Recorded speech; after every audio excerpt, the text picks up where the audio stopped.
2015 main exam. निम्नलिखित गद्यांश को ध्यानपूर्वक पढ़कर नीचे दिए गए प्रश्नों के उत्तर लिखिए। हमारे देश की संस्कृति विश्व की सभी संस्कृतियों से प्राचीन है। आज हम पश्चिमी सभ्यता की चकाचौंध में अपनी महान संस्कृति को भूलते जा रहे हैं। भगवान हमें अपनी महान परंपरा और संस्कृति को सुरक्षित रखने की शक्ति दे।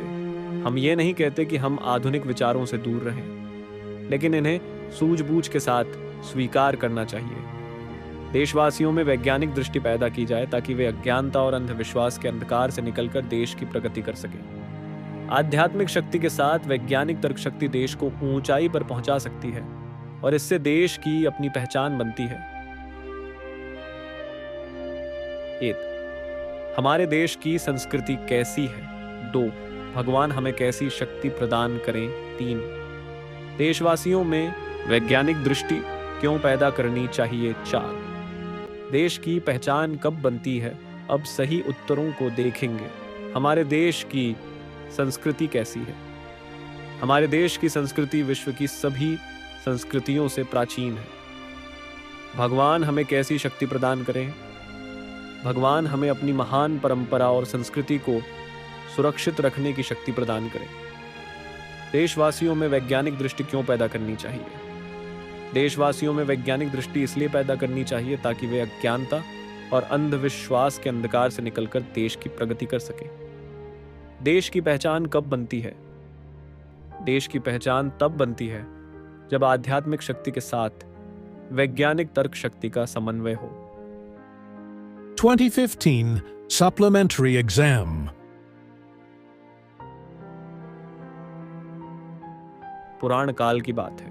एक जंगल में एक डाकू था। वह रोज यात्रियों को मारकर उनका धन लूट लेता था। वह बड़े क्रूर स्वभाव का था। एक दिन नारद मुनि भी उसकी पकड़ में आ गए। नारद मुनि ने मीठी मीठी बातें करके उसका क्रोध शांत किया। इसके बाद उन्होंने उसको पाप और पुण्य कार्य के परिणामों के बारे में समझाया। डाकू का मन परिवर्तन हो गया। उसने बरसों दृढ़ता से तपस्या की। इससे ब्रह्मा, विष्णु और महेश्वर खुश हुए। भगवान की कृपा से वह बड़ा ज्ञानी पुरुष और महर्षि बन गया। आगे चलकर उसने रामायण की रचना की। वह आदिकवि वाल्मीकि था। कहते हैं यदि भगवान ने चाहा तो सबसे बड़ा पापी भी महापुरुष बन जाता है। 8. डाकू का स्वभाव कैसा था? विकल्प ए शांत, बी क्रूर, सी गंभीर, डी कोमल। 2. नारद मुनि ने डाकू का मन परिवर्तन किस प्रकार किया? ए मीठी बातों से, बी जादू से, सी उपाय से, डी दंड देकर।